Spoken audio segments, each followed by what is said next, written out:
Once upon a time, the infamous rover Reynardo plundered the floating isles. Then his mother called him to her deathbed.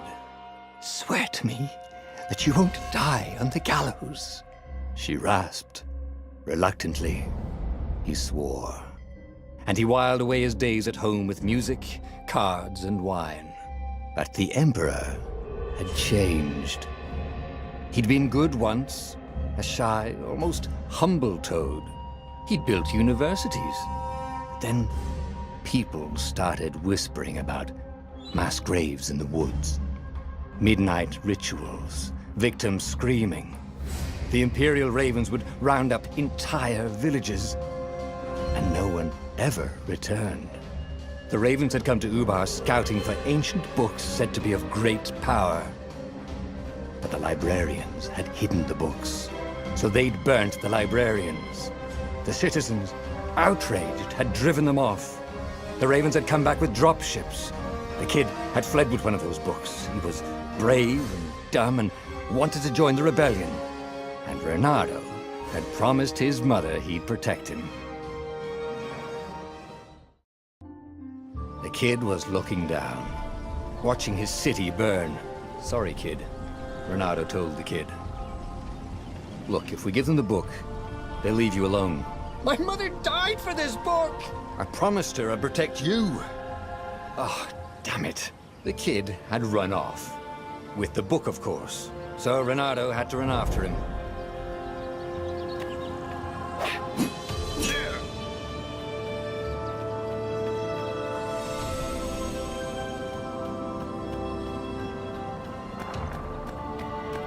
The two Ravens were staring at the kid like he was their dinner, which probably was what was in their tiny brains. "Hey," Reynardo said. They cocked their heads at him. "Pick on someone as ugly as you." Wait, that didn't come out right. For the Emperor! The Ravens cawed and rushed at him.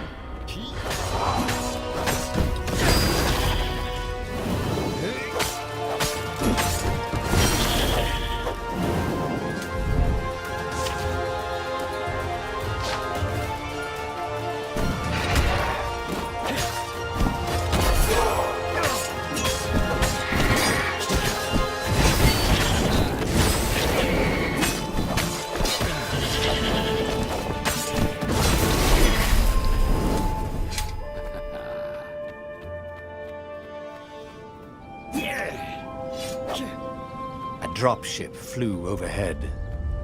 He hoped they hadn't noticed him. The kid.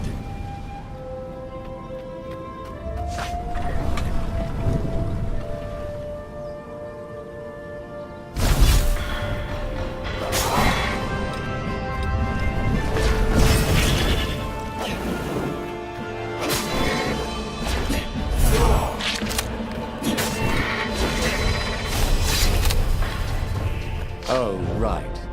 The Gate of Heroes. Someone's idea of a joke, making the Skyship Docks a gated community. You needed a hero's sword to open it. And the kid was on the other side of the gate. Who let you through? Promise me you'll take the book to the rebels, or I'm gonna steal your ship. I'm not taking that damn book anywhere, and neither are you. Try and stop me, laughed the kid. I bet you don't even have a hero sword. And with that, the kid hopped away. Had to hand it to the kid. He was an idiot, but he had guts. Where was Reynardo going to get a hero sword?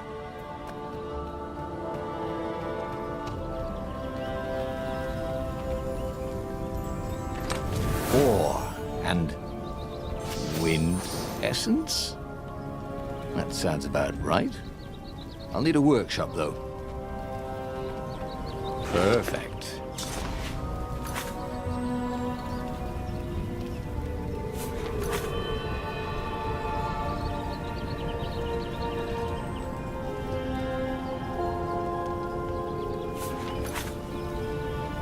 A hero sword.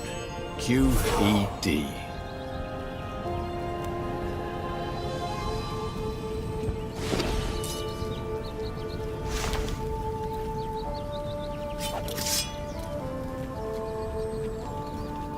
This is what he got for settling down and finding people to care about. The kid's mum had been a swell cook, and she'd laughed at Renado's jokes, even when he didn't know he'd made one. And then the ravens had come to burn her. And she'd made him promise to protect the kid. But she never told him where the book was. Just the kid.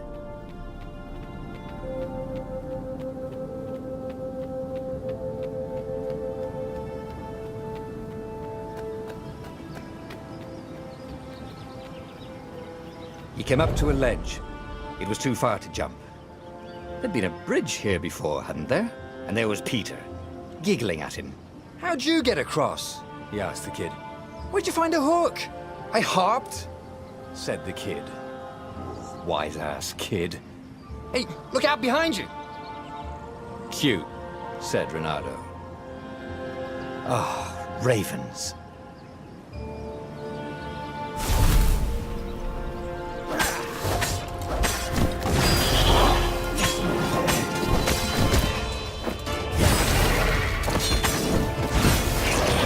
It was time to talk some sense into the kid. Just hook his way across the ledge and chase the kid down. Thing was, he hadn't used his hook since he'd retired. Damn it. Maybe if he meditated at that altar there, he'd remember his old skills.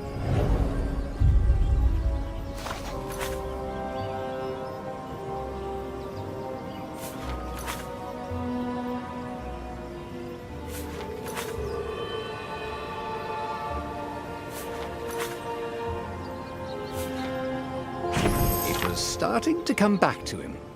Something you never completely forgot, like how to freeze time when attacking. The more he fought, the more he'd probably remember.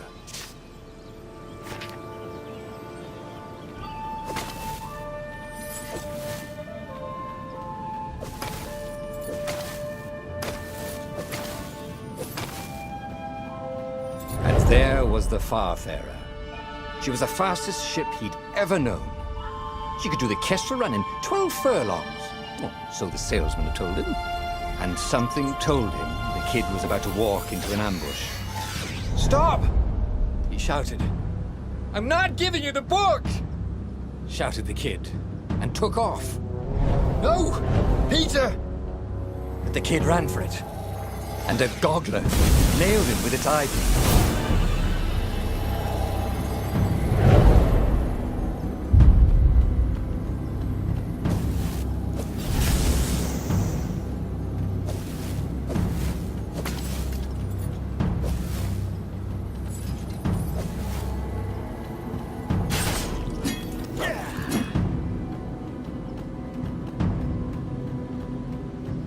The book was unburned. Next to it were the buckles from the kid's shoes, and a kid-sized pile of ashes. Damn it, why hadn't he lied and told the kid he'd take the book to the rebels? The kid would be alive now. Really pissed off and betrayed, but alive. Oh, damn it. Renado picked up the book. He couldn't let the Empire have it now. He was going to have to get it out of there. He'd be a wanted man. Probably have to join the rebellion just to have a place to dock. Well, he'd hated home life anyway.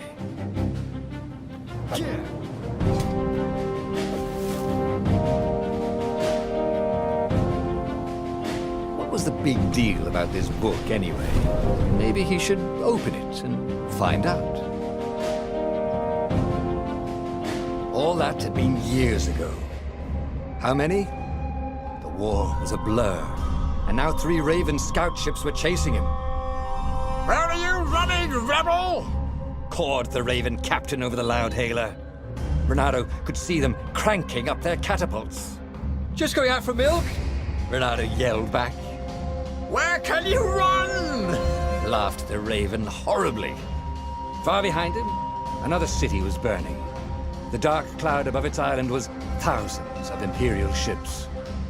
The fleet was doing a thorough job. Take us to the rebel base! I will spare your life! It cawed. The entire jury-rigged rebel fleet was only a few islands to the east.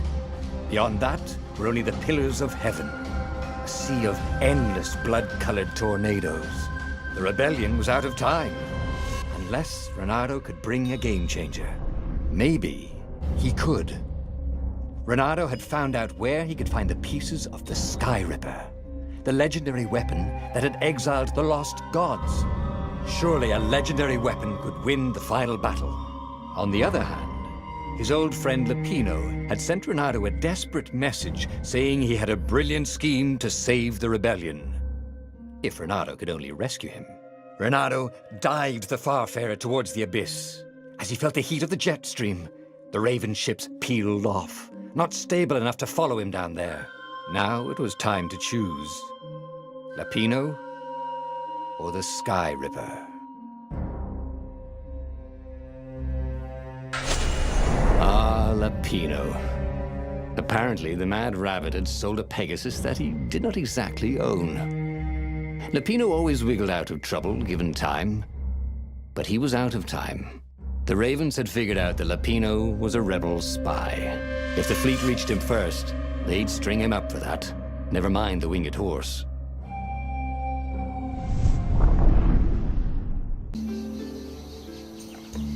Lapino had apparently managed to confuse the judge by arguing that he hadn't actually stolen a winged horse. He'd only sold it. But wait, where was the prison? The village was empty. Had everybody fled the Ravens?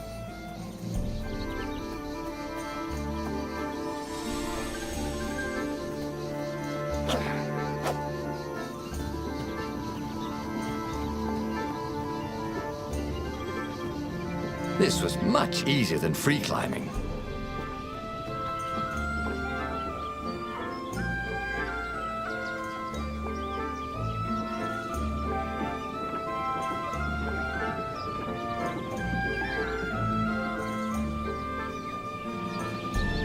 The Ravens had taken the town. Reynardo had seen villages emptied like this. All the people taken away to be sacrificed in the Emperor's secret rituals. Reynardo hoped the people were just hiding. Reynardo's blood was up. He just needed to smash something.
Ravens were landing everywhere.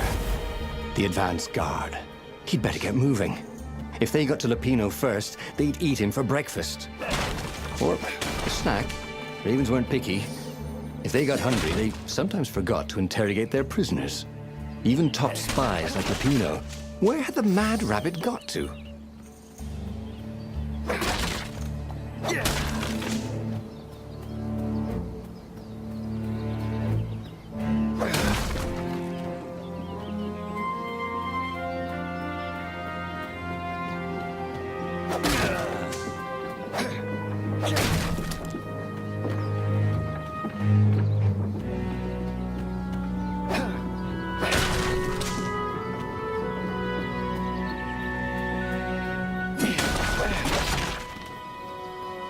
Reynardo felt like he was ready to learn new things. Thank goodness he didn't have to go to school for that. was starting to come back to him. Something you never completely forgot, like how to freeze time when attacking. The more he fought, the more he'd probably remember.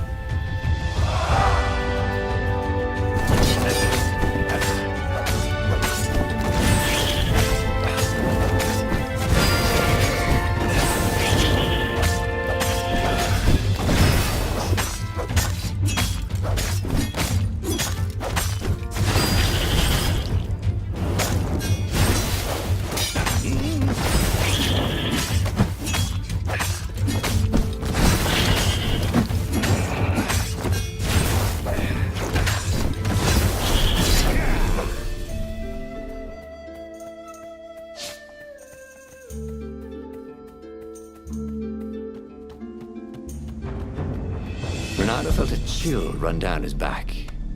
Or possibly a flea.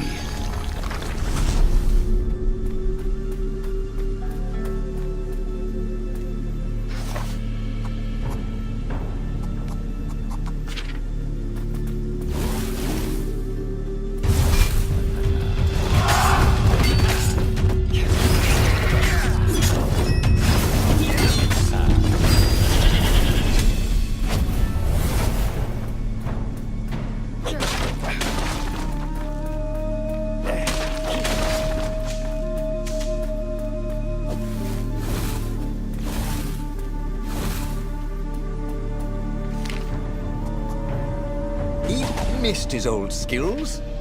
He welcomed them back like it was at a reunion.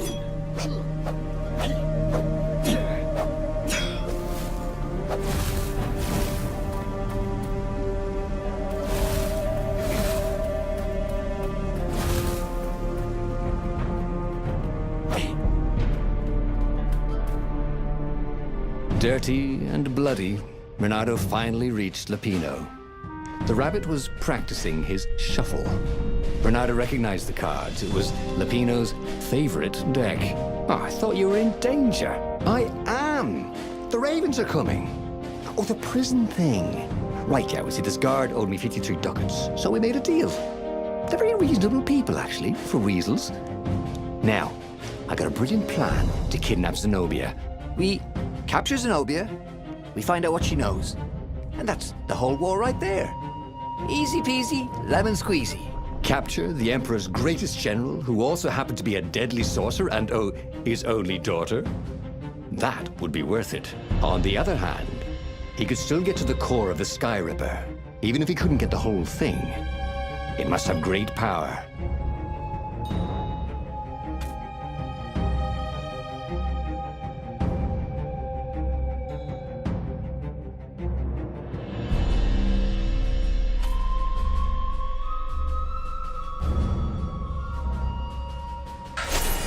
Zenobia wasn't just the Emperor's daughter, of course.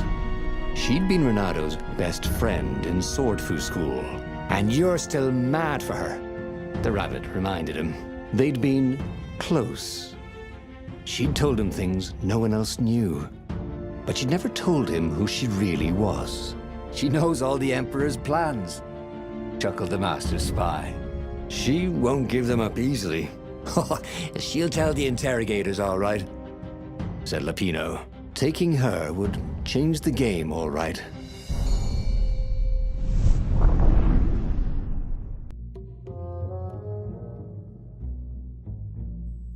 The city was already under Zenobia's control. I had to admire her efficiency. Renato shivered at the thought of Zenobia at the mercy of the interrogators. Could he really turn her over to them? But this was war. It wasn't meant to be pretty. I wonder what I could make with all these sword crafting materials, thought Renato.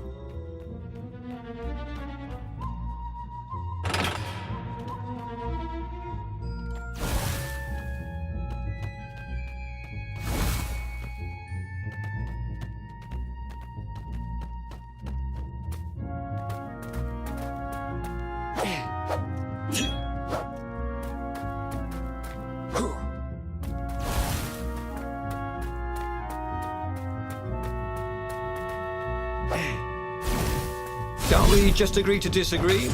Said Renato. No?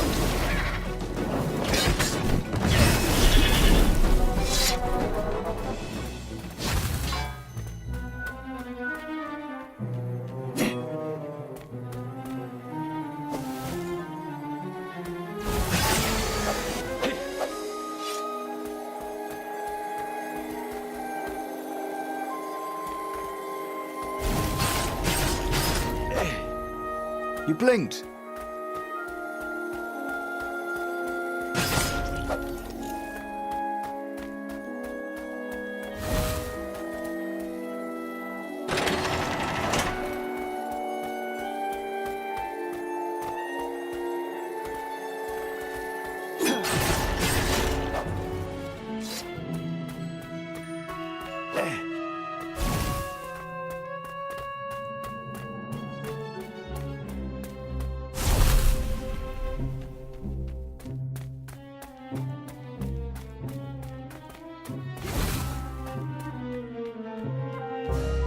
So, what's this plan of yours? Use me as bait. Said Lupino. And he outlined a slightly complicated plan that involved geese, a net, setting the Farfarer A little bit on fire. Lupino dressing as an old blind toad, and Reynardo hiding inside a monstrous watermelon. What could possibly go wrong? Thought Reynardo.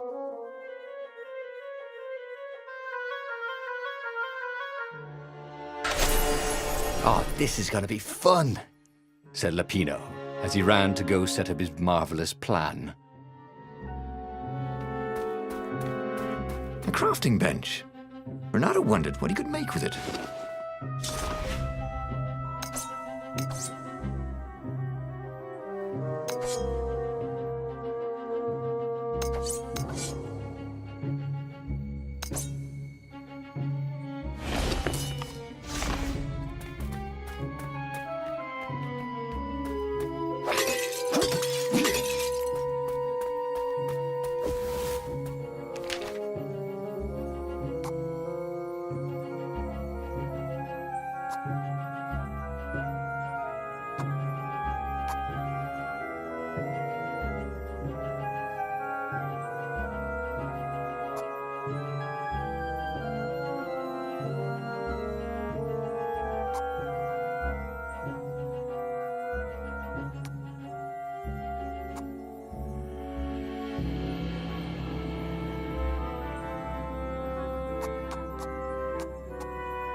Personal space?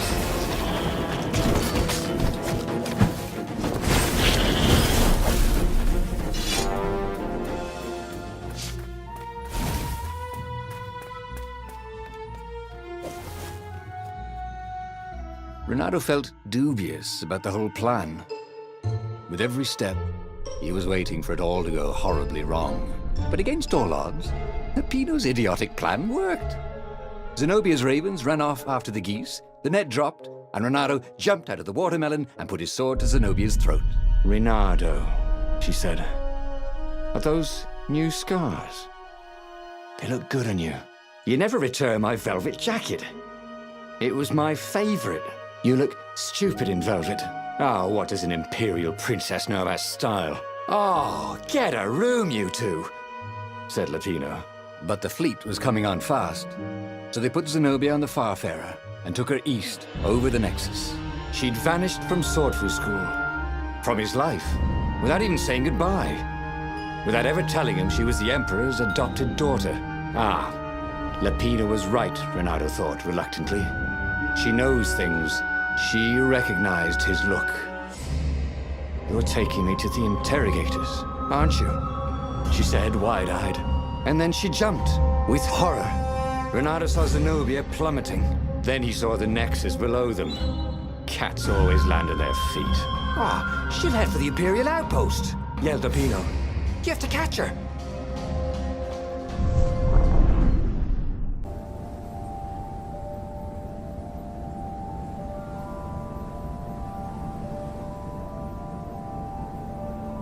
Cats can run faster, but foxes can run longer. If you ran, He could head her off before she reached her minions at the outpost. Well, he did love a good chase.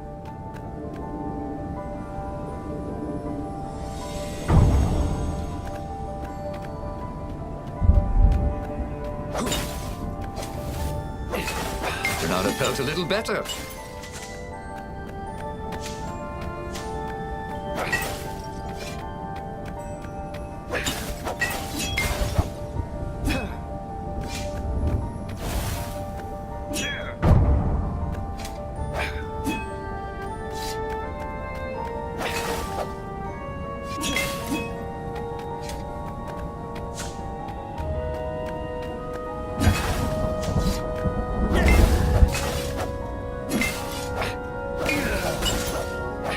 It was good to practice your moves, thought Renato. Keeps you limber.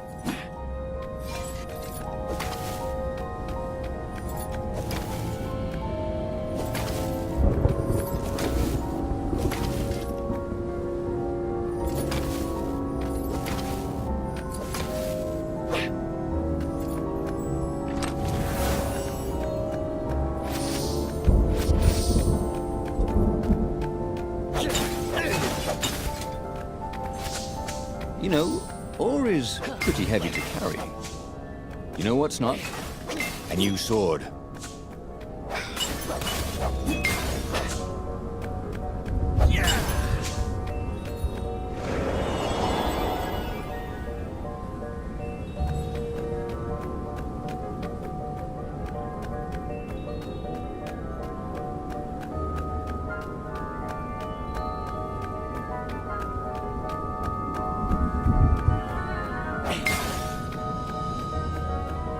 Who needed bridges anyway?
Renato, smash!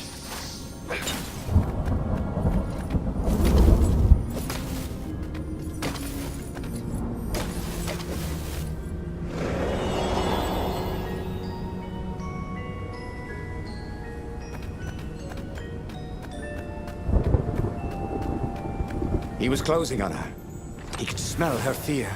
He tried not to think about the interrogators at the secret base. What did they do to her? Maybe it didn't have to end that way. Maybe he could talk to her.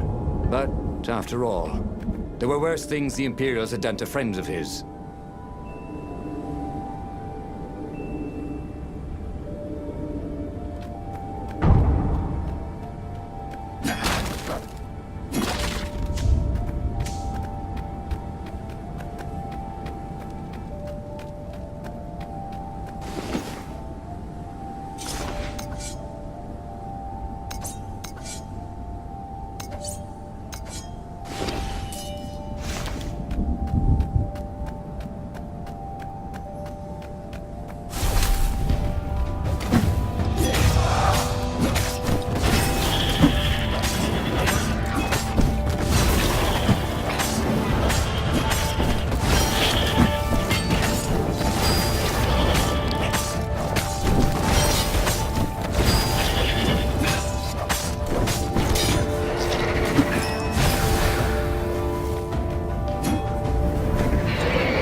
Renato reached the outpost. The Imperials there were no match for him. Soon after, Zenobia limped up the path. When she realized he was already in front of her, she didn't even try to run. "Oh, you left without saying goodbye." Again, he said, "Please, you're enjoying this a little too much," she said, shaken. "Oh, spare us the chit-chat, would you?" said Lapino as he shackled her hands so she couldn't throw spells. She knows all his plans. All the way back to the Farfarer, Lapino nagged Renato about how the interrogators would pry all the intel out of Zenobia. How that would turn the tides in the imminent battle. All they had to do was take her to the rebels' secret base.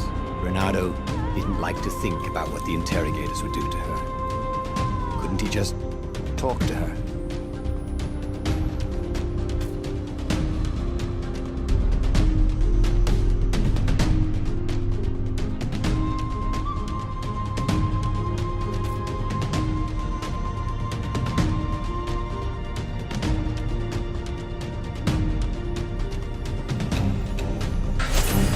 As they pulled away from the Nexus, Renato could see the fear in Zenobia's eyes. "I can't take her to those creatures at the base," he whispered to Lapino.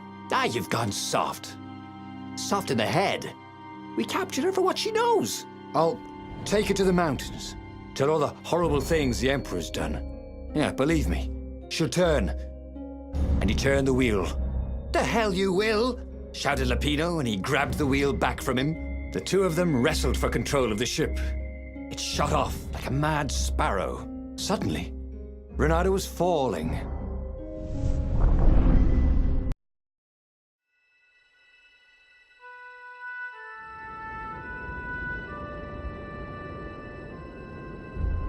When he came to, Zenobia was standing over him. "Why didn't you take me to the base to be interrogated?" she demanded. "Do you know what's left of people they interrogate? This is some trick, isn't it? To make me fall for you again. Well, I won't." "Oh, go on then. Scurry back to your ravens. I can't stop you." But strangely, she didn't. As Renato set off to find the Farfarer, she followed him, keeping just out of sight of the ravens.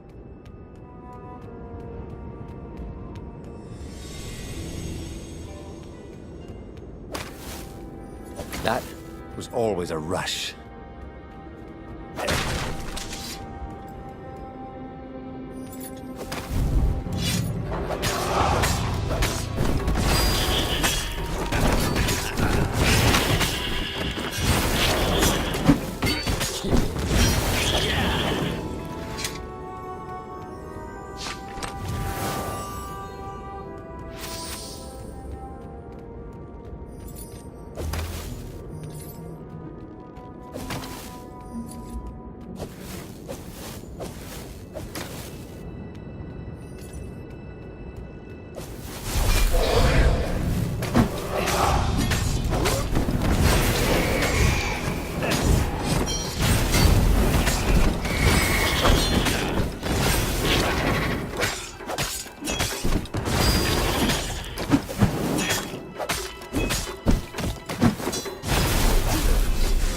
Renato was remembering all his old tricks, and some new ones.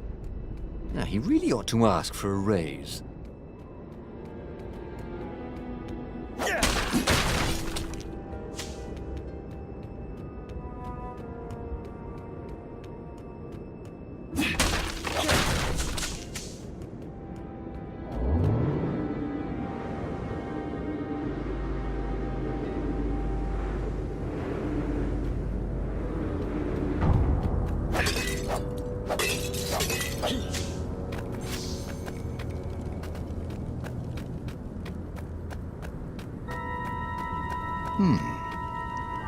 Hero Wall, Hero Sword, Ice Wall, Ice Cube.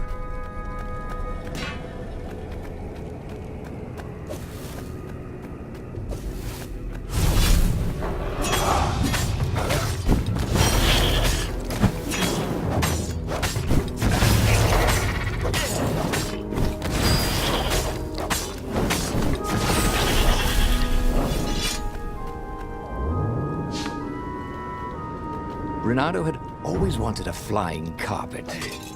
This was more like a flying tabletop, but it would do.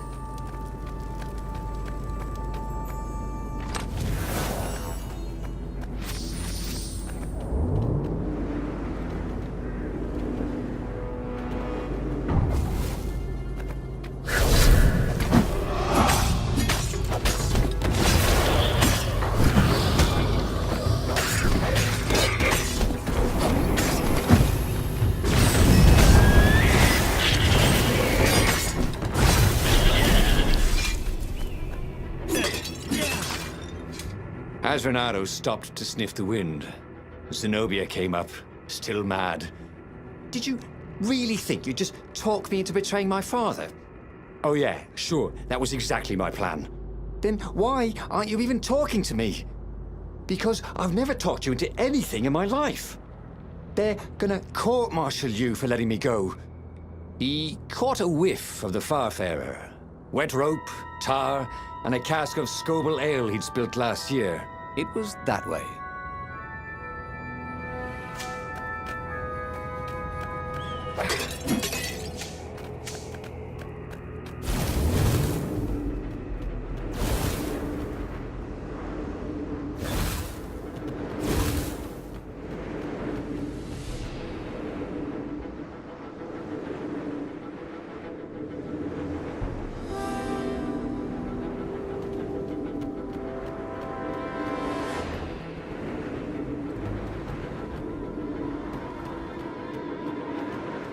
Reynardo's paws were getting numb.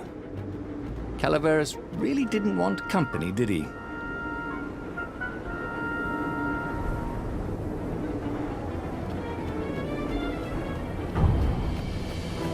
Reynardo wondered if he should have taken Zenobia to the rebel base for real. Maybe she wasn't playing him after all. After the bleak talk about the Emperor's dark secrets, he was regretting his suspicions.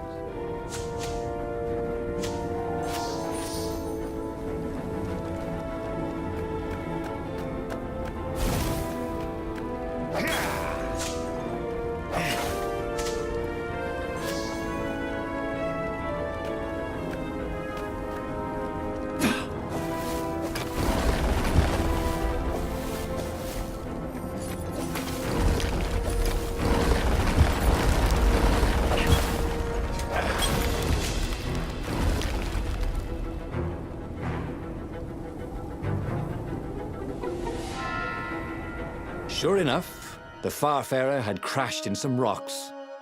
There was no sign of Lupino. Zenobia caught up. All that kid stuff in Swordfu School. Look, look, that's the past. We're adults now. We have duties to other people. We have destinies. What are you talking about? And you are the most arrogant, slow-witted, light-fingered, mercenary, immoral, reckless. Run away with me, said Reynardo, and he realized he meant it. What? Just like that? She demanded. I will, if you will. So she kissed him. And it was the best kiss he'd ever had. They held hands as they boarded the Farfarer. Reynardo felt light-hearted, like the winds that were playing the rigging like a balalaika. But Lupino, I need to get back to Lupino, he said, suddenly realizing he could have been captured. A prisoner. He's not. How'd you know? He saw something in her eyes he didn't understand. He fell, didn't he? Into the abyss. She looked away, wouldn't answer. But then a bolt smashed through the Farfarer's keel. The broken ship plummeted out of the clouds.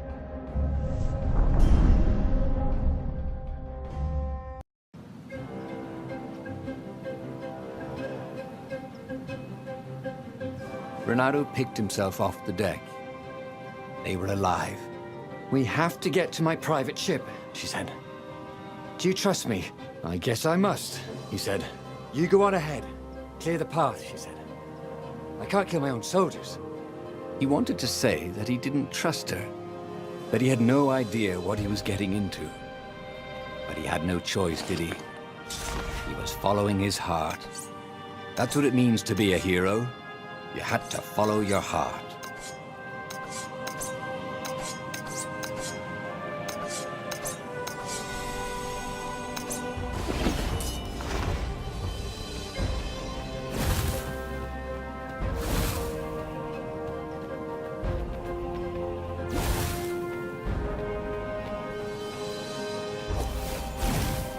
And this is why heroes are called dashing, Reynardo thought.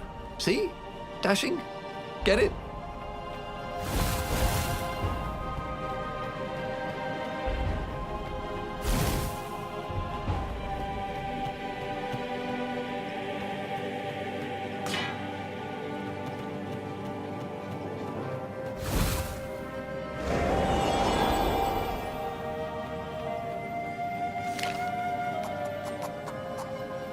He was more and more extraordinary.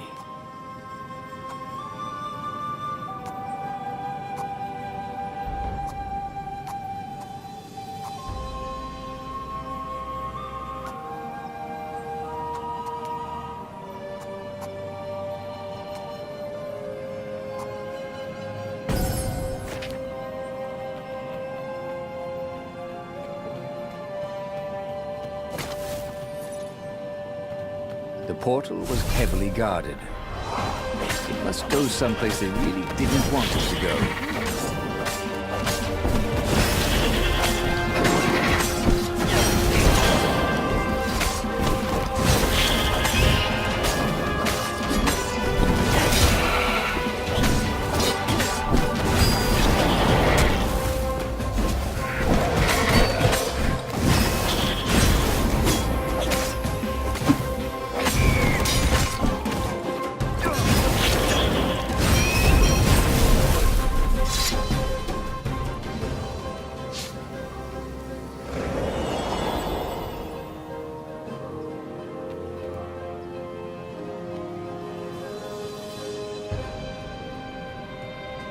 Think of all the artisans he was creating employment for. Truly, he was a job creator.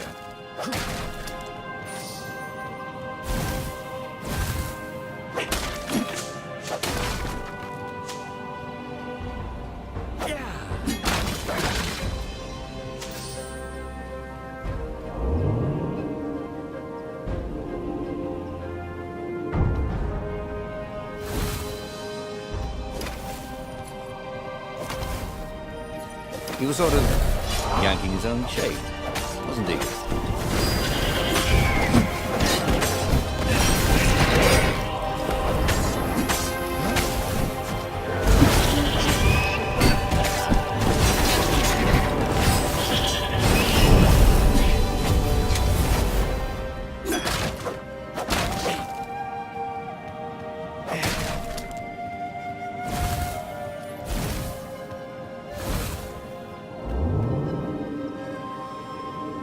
These platforms were great. Reynardo wanted one for his house.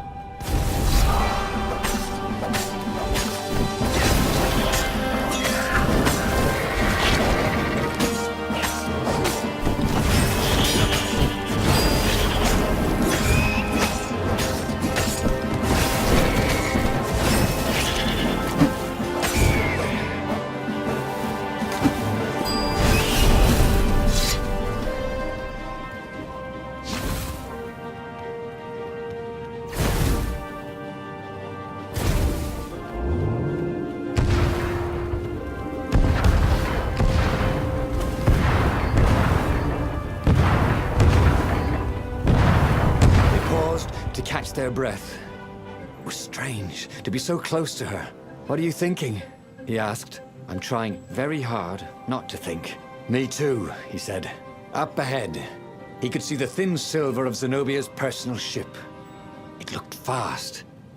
They would leave all this behind.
It was time to turn it into something he could use.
As they reached her ship, Renato suddenly felt a sharp pain in his stomach. He was surprised to see a crossbow bolt sticking out of it.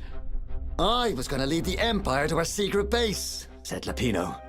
But no, you had to screw up my plan because you still got a thing for her. Renato stared at Zenobia. The kiss, was it real? She said, with a look of indescribable sorrow. She gestured and said an arcane word, and Lapino went flying into the abyss, screaming, "I'm telling your father!" Then she knelt down to cradle his head, and her paws felt very soft and warm. Okay, that was weird. He could have sworn he just died. Instead, he was on the Farfarer, sailing away from Ubar. And it was still burning. He'd fled burning Ubar years ago, hadn't he? And now he was back there. Had all those years fighting the Empire been nothing but a vision into the future? A useful vision if it was true. He'd learned something. Lapino was a traitor. Renato had suspected there was something wrong with the Mad Rabbit, but now he knew there was malice behind his goofiness.